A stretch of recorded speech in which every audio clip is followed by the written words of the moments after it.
मम ज्ञानाञ्जनं शलाकया चक्षुरुन्मिलितं येन तस्मै श्रीगुरवे नमः।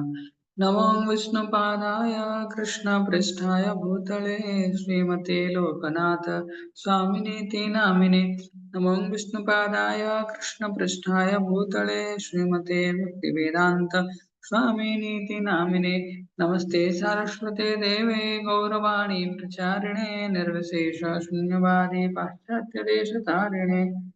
जय श्री कृष्ण चैतन्य प्रभु नित्यानंद श्री अद्वैत गदाधर शिवासादि गौर भक्त वृंद। हरे कृष्ण कृष्ण कृष्ण हरे हरे, हरे राम राम राम हरे हरे। वंशाकल्पतरोर्वश्य कृपा सिन्धुभ्येव च पतितानां पावनेभ्यो वैष्णवेभ्यो नमो नमः। हरे कृष्ण।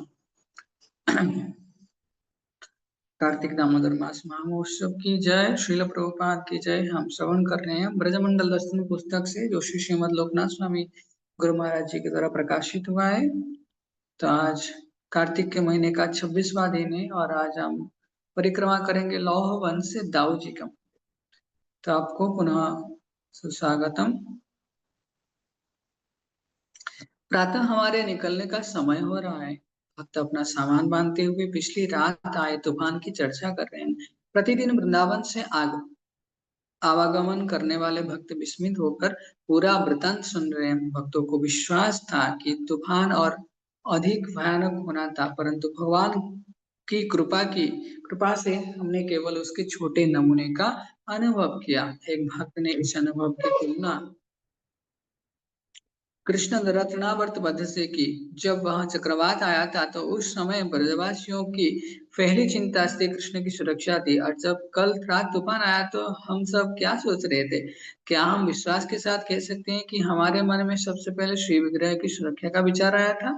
एक अन्य भक्त ने स्मरण करते हुए कहा, कुछ वर्ष पूर्व काम्य वन में भी कुछ ऐसा भी हुआ था। कल रात के ही समान तेज हवाएं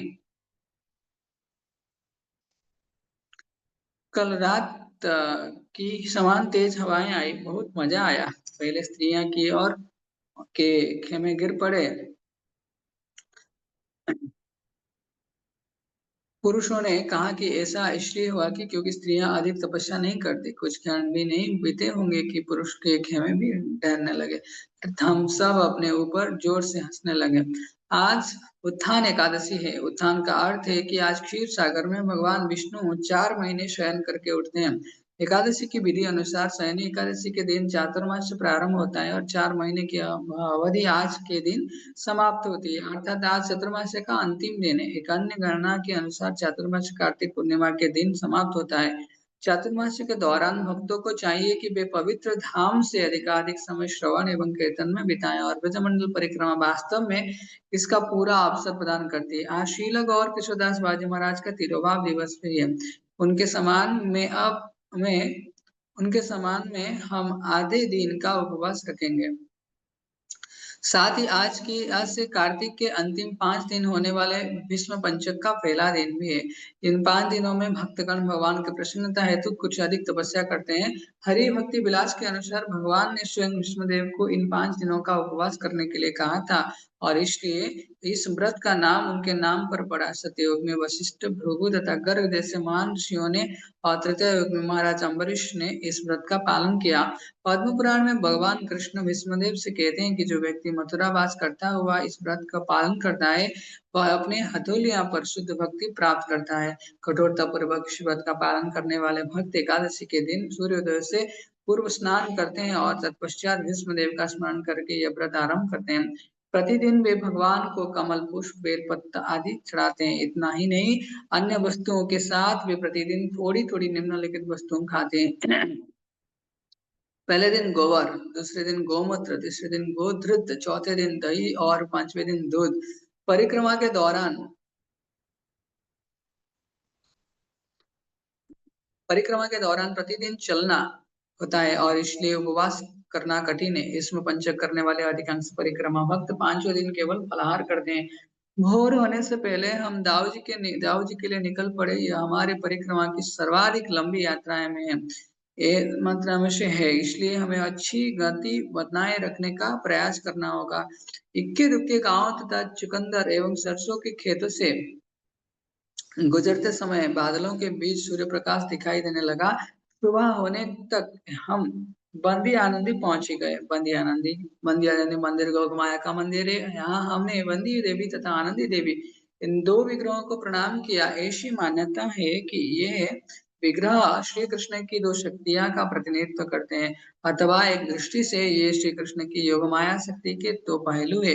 जब कंस के कारागार में श्री कृष्ण का जन्म हुआ, उस समय जिस शक्ति ने कारागार के द्वार खोले एवं वसुदेव को बंधन से मुक्त किया, वह बंदी देवी थी। आनंदी देवी ने पहरेदारों तथा मथुरा निवासी एवं गोकुल के सब बालकों को सुला दिया।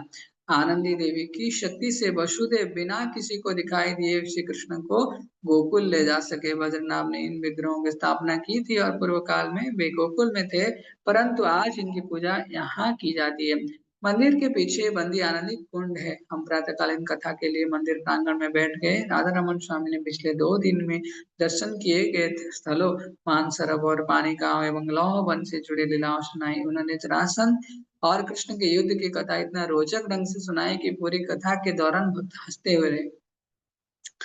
क्योंकि आज हम नाश्ता नहीं करेंगे, इसलिए कथा समाप्त होते ही हमने अपनी यात्रा जारी की। यद्यपि यहाँ किसी प्रकार की सीमा का निर्धारण नहीं किया गया है, तथापि कहा जा सकता है कि दाऊ जी के मार्ग पर ही हम महावन में प्रवेश करते हैं। यहाँ 12 वनों में से अंतिम वने और बृहद वन नाम से भी जाना आता है। ब्रजविलास तब में निम्नलिखित विवरण प्राप्त होता है। मैं महावन को प्रणाम करता हूँ, जो जहाँ ब्रजराज नंदन ने ठहरा 18 लाख गायों का दान करके अपने पुत्र कृष्ण का जन्मोत्सव बनाया था। इनमें से प्रत्येक गाय ने मोतियों की बड़ी माला तथा स्वर्णिम आभूषण पहनते थे। साथ ही उन्होंने ब्राह्मणों को प्रचुर मात्रा में नाना प्रकार के आभूषण एवं अन्न दान किए। भक्ति रत्नाकर बंदी आनंदी और दाऊ जी के बीच 4 किलोमीटर का रास्ता शीघ्र ही तय हो गया और हमारे परिक्रमा दल ने उल्लसित कीर्तन के साथ चहल पहल से भरे इस कस्बे में प्रवेश किया। दाऊ जी मंदिर स्थानीय लोग दाऊ जी गांव को बलदेव कहते हैं। यहाँ का जीवन दाऊ जी मंदिर के चारों ओर केंद्रित है। इस मंदिर में पूजित दाऊ जी के विग्रह संपूर्ण ब्रज में बलराम जी के सर्वाधिक विशाल विग्रह है। बड़े भाई को स्नेह पूर्वक दाऊ जी कहा जाता है। दाऊ जी से कुछ ही दूर पर स्थित बलदेव इंटर कॉलेज में हमारी आवासीय व्यवस्था की गई है। क्योंकि हम निर्धारित समय से थोड़ा पहले यहाँ आ गए, इसलिए हमें भीतर प्रवेश करने के लिए कुछ प्रतीक्षा करना पड़ी। प्रतिवर्ष यहाँ तक की लंबी यात्रा करने के बाद अपने पड़ाव पर पहुंचे पर भक्त विश्राम करते हैं और संध्या समय दाऊ जी मंदिर के में दर्शन के लिए जाते हैं। परंतु आज अधिकांश भक्तों ने पहुंचते ही श्री बलराम जी के दर्शन करने के लिए निश्चय किया। सड़क पर पंक्ति में दाऊ जी का मिश्री महाप्रसाद बेचने वाली छोटी छोटी दुकानें लगी हैं। जैसे जैसे हम मंदिर के निकट पहुंचे, भीड़ बढ़ने लगी। हमारे दर्शन की उत्कंठा से भरे हुए, परंतु भीड़ के कारण हम धीरे धीरे आगे बढ़ने के लिए विवश हैं। अंततः दर्शनार्थियों का सागर पार कर हम वेदी के सम्मुख पहुंच गए। दाऊ जी के दर्शन अत्यंत मनोहारी है। उनका उत्कृष्ट चमकीला श्याम वर्णीय श्री विग्रह 6.5 फुट ऊंचा है। अपने विशाल नेत्र से हमारे और देखते हुए उन्होंने हमारे कृपा दृष्टि की वृष्टि की। उनका दाहिना हाथ उठाए और उन्होंने अपने बाएं हाथ में 12वें पात्र लिया हुआ है। बद्रीनाथ द्वारा स्थापित ब्रज के 4 प्रमुख विग्रहों में दाऊ जी बलदेव एक है, जिसको जैसा कि हम पहले से भी उल्लेख कर चुके हैं। अन्य 3 विग्रह श्री केशव देव, श्री हरिदेव और श्री गोविंद देव। इन चारों में केवल बलदेव के मूल विग्रह इस समय ब्रज में विराजमान है। अन्य 3 विग्रह दूसरे स्थानों पर स्थानांतरित कर दिए गए हैं और उनके स्थान पर अब प्रतिभू मूर्तियां की सेवा पूजा होती है। मुगल आक्रमण के दौरान दाऊ जी के विग्रह को मंदिर के पीछे क्षीर सागर कुंड में छिपा दिया गया था। कहा जाता है कि हजारों वर्ष पूर्व ब्रजवासियों ने भगवान बलराम के लिए 9 लाख गायों का दूध एकत्र करने हेतु इस कुंड का निर्माण किया था। समय बीता और लोग भूल गए कि ये विग्रह कहाँ है। दीर्घकाल बाद एक दिन दाऊ जी गोकुलनाथ गोस्वामी के स्वप्न में आए और उन्हें कुंड से निकालकर पुनः स्थापित करने का आदेश दिया। हम भगवान के दर्शन की अभिलाषी में आतुर भीड़ में खाने लगे चीकोल खाने लगे। परिक्रमा भक्त वेदी की ओर जाने वाली सीढ़ियों पर खड़े हो गए, जिससे उन्हें भगवान की भव्य आरती के पूरे दर्शन प्राप्त हो सके। भगवान के सम्मुख विपरीत दिशा में श्री रेवती देवी के आकर्षक विग्रह है, जो मानो अपने नेत्र कमलों से श्री बलदेव की सुंदर दर्शन का पान कर रही है। वे वेदी के प्रमुख द्वार के बाईं ओर स्थित है और भगवान बलराम के सामने वाली दीवार से उनकी पीठ लगी है। आप प्रमुख द्वार से रेवती देवी के दर्शन नहीं कर सकते, आपको पास ही में बने एक द्वार से उनके दर्शन करने देने होंगे। रेवती देवी ने किस प्रकार भगवान बलराम को अपने पति रूप में प्राप्त किया, गर्ग संहिता में इस कथा का वर्णन प्राप्त होता है। ब्रह्मा जी द्वारा पृथ्वी का भार कम किए जाने की याचना सुनकर भगवान विष्णु ने देवताओं को धरती पर अवतरित होने का आदेश दिया। तत्पश्चात उन्होंने भगवान अनंत शेष को माता देवी के घर में प्रवेश करके तथा वहां से योग माया द्वारा माता रोहिणी के घर में स्थानांतरित होने के लिए कहा। भगवान विष्णु ने कहा कि वे स्वयं देवकी के घर में प्रकट होंगे। जय। तब अनंत शेष वैकुंठ लोग गए और वहां संकर्षण के शरीर में विलीन हो गए। तत्पश्चात अपने परिकरों को यदुवंश में जन्म लेने का निर्देश देकर वे स्वयं अपने अवतरण की तैयारी करने लगे। उसी क्षण भगवान संकर्षण की पत्नी नागलक्ष्मी ने उनके संग चलने की अनुमति मांगी। भगवान प्रेम पूर्वक मान गए और नागलक्ष्मी को रेवती के शरीर में विलीन होने के लिए कहा। यह सुनने पर नागलक्ष्मी के मन में रेवती देवी के विषय में जानने की जिज्ञासा प्रज्वलित हो उठी। तब उसने उनके पूछने पर भगवान संकर्षण रेवती की कथा सुनाने लगे। पूर्व में रेवती चाक्षुष मुनि के पुत्री ज्योतिषमती थे। उसके मन में सर्वाधिक शक्तिशाली व्यक्ति को अपने पति रूप में प्राप्त करने की इच्छा थी। अपने पुत्री की इच्छा जानकर चाक्षुष मुनि इंद्रदेव, वायु, पर्वतों तथा अनंत माता भूमि के पास आ गए। भूमि ने उन्हें बताया कि तीनों लोक में भगवान संकर्षण से अधिक शक्तिशाली अन्य कोई नहीं है, क्योंकि वे अपनी शक्ति से इन तीनों लोकों का धारण करती है।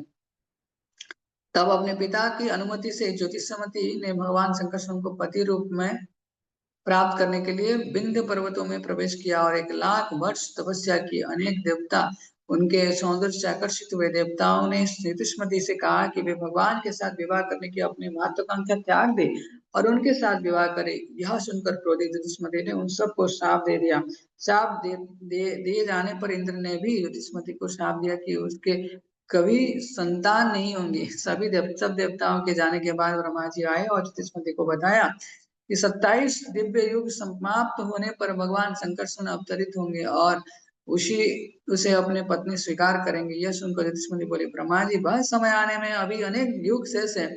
आप सब कुछ करने में सक्षम है, इसलिए कृपया बिना विलंब किए मेरी इच्छा पूरी कीजिए। यदि आप ऐसा नहीं करेंगे तो मैं अन्य देवताओं के समान आपको भी शाप दे दूंगी। गर्ग संहिता। ब्रह्मा जी भयभीत हो गए और उससे वचन दिया कि ज्योतिषमती के अगले जन्म में वे 27 दिव्य युग अत्यंत शीघ्रता से बीत जाएंगे। इस प्रकार उसी जीवन में उसकी ब्रह्मा जी भयभीत हो गए और उसे वचन दिया कि ज्योतिषमती के अगले जन्म में वे 27 दिव्य युग अत्यंत शीघ्रता से बीत जाएंगे। इस प्रकार उसी जीवन में उनकी वह इच्छा पूरी होगी। कुछ समय पश्चात ज्योतिषमती ने आनर्त प्रांत के राजा रेवत के पुत्री बनकर जन्म लिया और इस प्रकार उनका नाम हुआ रेवती। रेवती देवी अपने असाधारण सौंदर्य के लिए जगत विख्यात थी। विवाह योग्य होने पर उसके पिता ने पूछा कि वह किस प्रकार का पति चाहते हैं। फिर से उसका उत्तर वही था, वह सर्वाधिक शक्तिशाली व्यक्ति से विवाह करना चाहती थी। महाराज रेवत ने अपनी पत्नी तथा पुत्री को अपने साथ रथ पर बैठाया और सृष्टि के सर्वाधिक शक्तिशाली व्यक्ति की खोज में विभिन्न लोगों की यात्रा करने लगे। अंततः वे ब्रह्म लोक आए और स्वयं ब्रह्मा जी से परामर्श लेने का विचार किया। श्रील जी गोस्वामी वर्णन करते हैं कि जब वे ब्रह्मलोक को पहुंचे उस समय ब्रह्मा जी नृत्य देखने में व्यस्त थे। इसलिए महाराज रेवत को ब्रह्मा जी से भेंट करने के लिए कुछ क्षण प्रतीक्षा करनी पड़ी। महाराज रेवत की विनती सुनकर ब्रह्मा जी ने कहा कि यद्यपि राजा ने अपनी पत्नी एवं पुत्र के साथ ब्रह्मलोक में कुछ क्षण बिताए थे, परंतु इतने समय में धरती पर 27 दिव्य युग बीत गए हैं। ब्रह्मा जी ने उन्हें यह भी बताया कि भगवान संकर्षण के उद्गम श्री बलराम जी भगवान कृष्ण की दिव्य लीलाओं में सहयोग करने के लिए शीघ्र ही धरती पर अवतरित होने वाले हैं।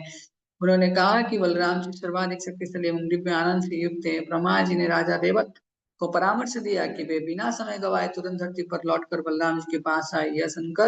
यह कहकर भगवान संकर्षण ने नागलक्ष्मी को कथा कहना समाप्त किया और उन्हें ब्रह्मलोक जाकर रेवती के शरीर में विलीन होने के लिए कहा। होने के लिए काम, और क्योंकि कुछ ही क्षण में रेवती पृथ्वी पर लौटने वाली थी। गोपाल चंपू में वर्णन आता है कि किस प्रकार जब महाराज रेवत अपने पुत्री के साथ बलराम जी की खोज में द्वारका में आए तो द्वारकावासी उनके ऊंचे कद को देखकर आश्चर्यचकित रह गए। राजा और उनकी पुत्री का जन्म पूर्व युग में हुआ था, तब लोग कद में द्वापर युग को के लोगों से कहीं अधिक ऊंचा हुआ करते थे। फिर कलयुग का तो क्या कहना है। अत्यंत आनंदित भगवान कृष्ण ने अपने नगरी में उनका स्वागत किया और वसुदेव और अन्य यदुओं के परामर्श करके उन्होंने बलराम जी को रेवती के साथ विवाह करने के लिए मना लिया, परंतु एक छोटी सी समस्या थी। परंतु एक छोटी सी समस्या थी, रेवती कद में भगवान बलराम से कहीं अधिक ऊंची थी। तो जब रेवती सो रही थी, भगवान बलराम जी ने अपने हल से उनके अंगों का स्पर्श करके उसे अपने अनुपम अनुरूप छोटा कर दिया। तब हर्षोल्लास से उन दोनों का विवाह संपन्न किया गया। पूरे ब्रज में आपको राधे राधे की आवाज सुनाई देगी, परंतु यहाँ इतनी अधिक सुनाई नहीं देती। बजाय इसके यहाँ आपको एक गुट द्वारा दाऊ जी के भैया तथा दूसरे गुट द्वारा कृष्ण कन्हैया सुनाई देगी। मंदिर से लौटते समय हमारे एक भक्त गीता नागरी दास एक दुकान में गए और इस अभिवादन को जांचते हुए कहा, दाऊ जी का भैया। एक क्षण गवाए बिना दुकानदार ने उत्तर दिया, कृष्ण कन्हैया। कलेश लौट कर हमने प्रसाद दिया, अपने छूट फूट काम निपटाने और फिर थोड़ा विश्राम किया। दोपहर पश्चात हम श्रवण कीर्तन के लिए पुनः एकत्र हुए। आकाश में लगभग पूर्ण चंद्रमा स्थित थे। कार्तिक और चातुर्मास अपने समाप्ति की ओर अग्रसर है। शीघ्र ही परिक्रमा समाप्त हो जाएगी और हम अपने परिक्रमा मित्रों एवं वर्ज में श्री कृष्ण की लीला स्तुतियों से दूर चले जाएंगे। संध्या आरती के लिए एकत्र होते हुए हम सब आगामी विरह के विचार में व्यतीत होने लगे। भुजाएं ऊपर उठाकर नृत्य करते समय हम सबके मन में कहीं ना कहीं यह भाव छिपा था, आज अपनी असीम कृपा से दाऊ जी ने स्नेह पूर्वक हमारे परिक्रमा दल का आलिंगन किया और अपने गांव में रहने का अवसर प्रदान किया। दाऊ जी हमारा आश्रय है, एकमात्र उनके द्वारा दी गई शक्ति के आधार पर हम यह परिक्रमा कर पा रहे हैं। गर्ग संहिता उनका वर्णन करते हैं। वे स्वतंत्र नहीं है, अस्वतंत्र। वे अपने भक्तों पर निर्भर करते हैं। साधु माय उनका हृदय सदैव अपने भक्तों को विचारों से भरा रहता है। साधु ग्रस्त मना, वे अपने भक्तों से प्रेम करते हैं और उनके भक्त उनसे प्रेम करते हैं। साधु प्रिय, वे अपने भक्तों के प्रति दानशील हैं। साधु दान, वे अपने भक्तों के बंधु बांधव है। साधु ज्ञाति, वे अमृत के बादलों के समान है। साधु दान साधारण, वे अपने भक्तों के बीच रहते हैं। साधुचारी एवं साधुवासी, उनके भक्त उनके हृदय में निवास करते हैं। साधु चित्त, वे मंगल धाम है। कर संहिता। ऐसे भगवान हमें ऐसे भगवान के हम केवल अत्यंत छोटे अंग से किस प्रकार हम उनके प्रेम का प्रतिसाद कर सकते हैं। हरे कृष्ण। दाऊ जी के भैया कृष्ण कन्हैया। हरे कृष्ण कृष्ण कृष्ण हरे हरे, हरे राम राम राम हरे हरे। अनंत कोटि वैष्णव भक्त वृंद की जय। कार्तिक दामोदर मास महोत्सव की जय। श्री बलदाव भगवान की जय। समवेत गौर भक्त वृंद की जय। श्री श्रीमद लोकनाथ स्वामी गुरु महाराज की जय। उपस्थित समस्त भक्त वृंद की जय। जय गौर प्रेमानंदे। हरे हरे बोल। हरे कृष्ण।